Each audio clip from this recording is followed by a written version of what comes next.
CHI. And RHI CHI is RHI Stories of Courage, Hope, Attitude, and Inspiration. And today we do have a story of inspiration. With us today is Jeff Perkins and his sister Barbara Samsel. Thank you so much for coming and joining us today.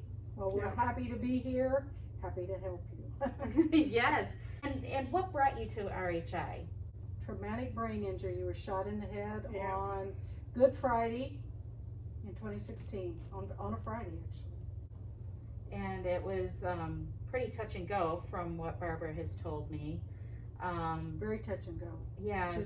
Just about, we didn't know whether you'd make it or not when you first got to St. Vincent's Hospital, when you were airlifted there, but you're tough. You were determined. Well, we're glad you made it through too. So how many days was he at St. Vincent's then? 107 days, I believe. Okay. And you came here and you left here on August the 3rd. What abilities did Jeff have when he came to RHI? And then what was he like when he left? Do you remember coming in at all? Do you remember they brought you in by ambulance on a Tuesday or Wednesday evening late? And he had a trach in, Okay. which is common for the kind of injury he had. And they would not put a speaking trach on him. And had a little red button he was supposed to put his finger over to shut off so he could talk, and he just never did do that in the hospital well. And so when he got here that night, he couldn't talk. He could nod his head, and to the questions that the nurse was asking, getting you ready, getting you all checked in and everything. The next morning, the guy came in and I thought he was just cleaning your trach. I'd see him do that in the hospital. When he got done, the trach didn't look the same, and he asked you, he said, "So Jeff, how do you feel today?" And you looked right at him and you said, "Feel pretty good today." Do you That's remember the first that? time you had talked since that March. That had to feel good. Oh my gosh, I was sitting there in the corner just bawling my eyes out. And he never shut up all day long. It took him the longest time because it's so much work to start talking again. I never realized it, but he did. I was just absolutely amazed. In week 2, you were getting tired of doing the cards where you had to turn over, find the cards, match the cards. You were tired of all that. And so I said, "Don't you have anything that has to do with construction?" They brought out the big bag of PVC, elbows and T's, had a picture there. Do you remember building that? Yeah. He just raked that out with one arm, and he poked me because I was going to have to be his right arm, and I would hold the pieces that he would indicate, and he would put them together until he had it done. And it was absolutely amazing. Then they set some other gadgets down in front of you that had to do with, I don't know, window hardware and stuff. Remember? Yeah. You could go, and he even told him what it was. He even told him the names of the stuff. I didn't know. I mean, I'd seen them before, but I didn't know.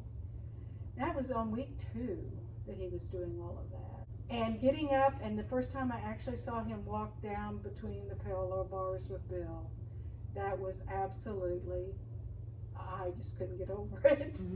I mean, he needed a lot of assistance because the right leg still wasn't working very good. The knee and the hip still didn't work very good, but oh my gosh. Do you remember doing all of that? Yeah. What types of therapies? So I'm going to guess some of that you just talked about was occupational therapy. Yes. What other therapies did you participate in while you were here? I think everything you offered. Speech. Oh, absolutely. Speech therapy, yeah. And PT, physical therapy. Physical therapy, several times a day, speech therapy. They were still concerned about his swallowing, but you got to the point that you didn't have to just have pureed food here. You could actually have semi-solid food.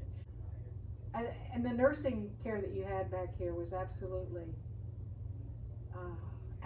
phenomenal. I mean, they were assisting you in every way. How I found out about you is that I had heard that you participated in some of our research with Dr. Hornby. Yeah. Yeah. So how did you get involved in the research? You were here visiting Dr. Hammond like a day like today. Yeah. And you were recovering from the wound that you had gotten since you left here. So she said, "Hey, we've got a new walking program."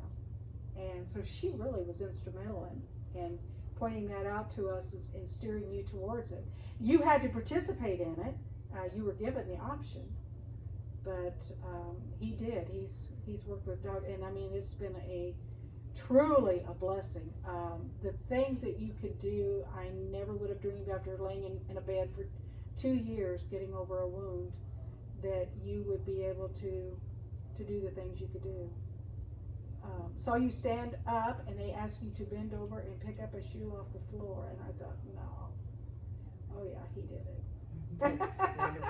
Well, I think that's one of the reasons why you came to my attention, is that you were a very hard worker during the research. Yeah. Did you, I know it was hard work, but did you enjoy participating in the research? Yeah. Yeah. Jeff's not afraid of hard work. Well, if you knew somebody else was kind of on the edge, of whether or not they wanted to participate in some of our research here, would you encourage them to give it a try? Yeah. I think we were talking before we even started this, that if you had the opportunity to do it again, you would, right? Yeah. Yeah. Yeah. Definitely. It really is life-changing, what we see happen here at the hospital, both with our inpatients and the people involved in outpatient therapy, and then people who have done the research, like Jeff has. We have some people who have participated in several different research studies. It really just depends on the qualifications. A lot of that is possible because of the fact that people like you have donated to the RHI Foundation. And have helped make stories like Jeff's possible, where a little more independence is given. If you are interested in helping continue making more research happen here at the hospital, we do have a link with this post, and you can give in honor of Jeff even. We really thank you so much, Jeff, for coming. Thank you, Barbara, for coming as well. And thank you all for listening and watching our RHI CHAI this week. And we will see you next week.